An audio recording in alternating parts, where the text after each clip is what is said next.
साली आधी घरवाली। सिमरन की छोटी बहन विभा माँ के होते हुए भी सिमरन के ही पीछे लगी रहती थी। सिमरन, आ गई हो तो इसे खाना खिला दो। बोल रही है तुम जब तक नहीं खाओगी ये भी नहीं खाएगी। क्या है विभा, तुम खा लिया करो ना, मुझे ऑफिस से आने में देर हो जाती है।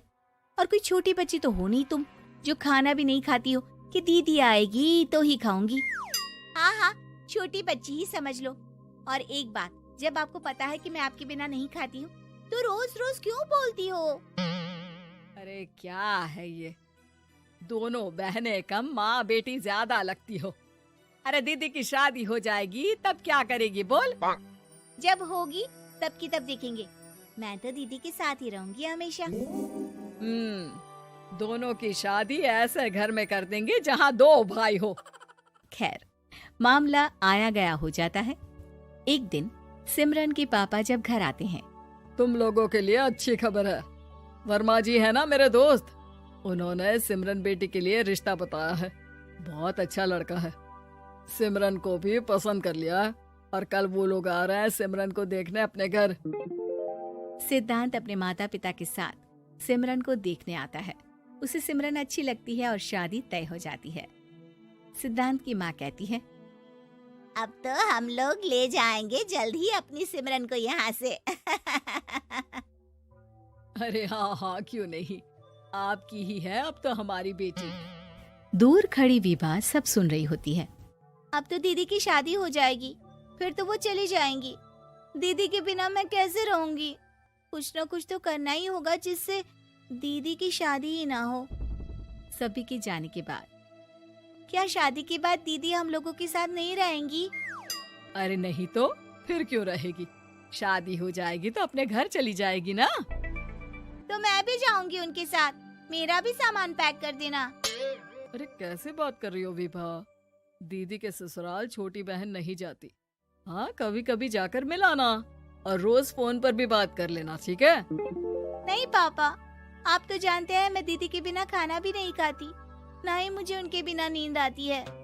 सिमरन बहन की बात सुनकर इमोशनल हो जाती है। अगले दिन से विभा खाना खाना छोड़ देती है। लोगों के लाख समझाने के बाद भी विभा ना खाती है ना ही सोती है। अंत में हार मानकर सिमरन सिद्धांत से मिलती है। सिद्धांत, मेरे मम्मी पापा ने बचपन से ही विभा और मुझे साथ रखा। वो मुझसे बहुत जुड़ी है। मुझे उसकी टेंशन रहेगी शादी के बाद, क्योंकि वो मेरे बिना नहीं रह सकती है। अरे ये तो छोटी सी बात है, वो हम लोगों के साथ हमारे घर में रह सकती है। जब उसकी अकल आ जाएगी या वो समझ जाएगी कि तुम्हारा घर वो नहीं बल्कि ये है, तो हम उसे घर छोड़ आएंगे, ठीक है? सिमरन खुश हो जाती है क्योंकि वो यही चाहती थी। वो माँ पिता से बात कर लेती है। अरे कैसी बात कर रही हो सिमरन, भला बेटी के ससुराल में हम छोटी बहन को कैसे भेज दे, जमाना क्या कहेगा? अरे तो पागल हो गया है, मना कर दे। इस शादी में इन लोगों का तो ये चलता ही रहेगा, कभी बहन यहाँ आ रही है, कभी वो बहन के पास जा रही है। अरे शादी हो रही है, कोई मजाक थोड़ी ना हो रहा है ना बाबा ना। माँ कैसी बात कर रही हो, सिमरन से मैं जुड़ाव महसूस कर रहा हूँ और इतनी सी बात के लिए इतनी अच्छी लड़की को कैसे छोड़ सकता हूँ? सिद्धांत की भी जिद होती है कि वो सिर्फ सिमरन से ही शादी करेगा, और होता भी वैसा ही है। सिद्धांत और सिमरन की शादी हो जाती है और दहेज में आ जाती है विभा। शादी के बाद बुआ सास कहती है, अरे माँ ना, साली आधी घर वाली होती है, लेकिन ये क्या, तुम तो उसे घर ही ले आए। तभी चाची कहती है, सिद्धांत को तो हम लोगों ने सीधा समझा था, लेकिन सबसे तेज तो यही निकला। अरे देखो कैसे दहेज तो नहीं लिया, लेकिन साली पर कब्जा कर लिया। सिद्धांत ने इस और तो सोचा ही नहीं था, लोग उन लोगों के बारे में ऐसी भी बात करेंगे। वो वहाँ से चला जाता है और चुपचाप अपने कमरे में लेट जाता है। क्या हुआ सिद्धांत, तुम अचानक से परेशान हो गए, कोई बात है क्या? अरे नहीं, वो थक गया था ना, शादी की सारी तैयारी और रस्मों के बीच, सोच रहा हूँ थोड़ा आराम कर लूं। हाँ ठीक है, आप लेट जाइए, मैं विभा का बेड लगा देती हूँ जमीन पर। क्या वो यहाँ सोएगी? हाँ, बताया तो था कि उसे नींद नहीं आती मेरे बिना। तो तुम आराम से लेटो ऊपर, हम लोग नीचे बिछा लेते हैं। अरे नहीं नहीं, तुम दोनों आराम से लेटो ऊपर, मैं माँ पापा के रूम में जा रहा हूँ। सिद्धांत वहाँ से दूसरे कमरे में चला जाता है, जहाँ सिद्धांत के पिता उससे कहते हैं, क्या बात है बेटा, तू उस कमरे में क्यों नहीं सो रहा? बहू से लड़ाई हो गई है क्या शादी के पहले दिन ही?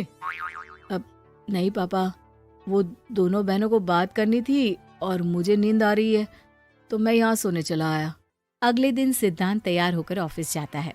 ऑफिस में लंच के वक्त दोस्त कहता है, क्या बात है सिद्धांत, इतना सारा खाना एक ही दिन में? हाँ यार, वो सिमरन को खाना बनाने का शौक है तो उसी ने बनाया है। यार हम लोगों की तो सिर्फ एक ही बीवी है, इसकी तो दो है ना। सिद्धांत को गुस्सा आ जाता है। कैसी बात कर रहा है तू? अरे तू तो भाग्यशाली है जो बीवी के साथ साथ साली भी आ गई। अरे साली लोगों की तो आधी घरवाली होती है, तुझे तो पूरी की पूरी मिल गई। सिद्धांत का पारा अब 7वें आसमान में पहुंच जाता है। वो खड़ा होकर उस लड़के से लड़ने लगता है। हाँ, मेरी शादी में मेरी बीवी के साथ मेरी साली भी आई है, ये सच है, लेकिन सिर्फ कुछ समय के लिए, क्योंकि उसने सिमरन को बचपन से ही माँ की तरह देखा और यूं अचानक वो सिमरन से अलग नहीं रह सकती थी। इसलिए सोचो, अगर मेरी बीवी उसके लिए माँ का स्थान रखती है तो मेरा दर्जा क्या हुआ? तभी वहाँ बॉस आ जाता है। माफ करना सिद्धांत, यहाँ इस मेंटल लेवल के लोग हैं, जरूरी नहीं साली सिर्फ आधी घरवाली ही हो, कभी वो छोटी बहन तो कभी बेटी भी होती है। वेल डन सिद्धांत। सिद्धांत को अब ऑफिस में कोई कुछ नहीं कहता, लेकिन आस पड़ोस का वो तो वही हाल रहता है। सिद्धांत ऑफिस से घर की ओर आ रहा होता है कि रास्ते में उसे अपनी कॉलोनी का दोस्त मिल जाता है।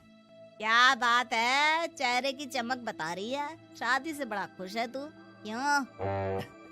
हाँ यार, अच्छी लड़की और अच्छा परिवार मिलना कहाँ होता है जल्दी आजकल। यार हमें भी दिला देना ऐसा परिवार जहाँ एक के साथ एक फ्री की स्कीम चल रही हो। सिद्धांत को फिर गुस्सा आ जाता है। वो दोस्त को मारने के लिए हाथ उठाता ही है कि वहाँ विभा आ जाती है। अरे जीजू, रहने दीजिए ना, ये लोग नहीं समझेंगे कि इंसानियत क्या होती है। ये सच है कि दीदी से कैसे दूर रहना, ये मुझे पता नहीं था। आपने मुझे दीदी के पास रहने का मौका देकर ये समझने का मौका दिया कि लड़की का असली घर उसका ससुराल होता है। मैं समझ चुकी हूँ, मैं जा रही हूँ जीजू, लेकिन मैं खुश हूँ कि आपने मुझे अपनी छोटी बहन समझा। सभी उन लोगों को देखकर ताली बजाने लगते हैं। विभा अपने घर चली जाती है और सिद्धांत खुशी खुशी सिमरन के साथ रहने लगता है।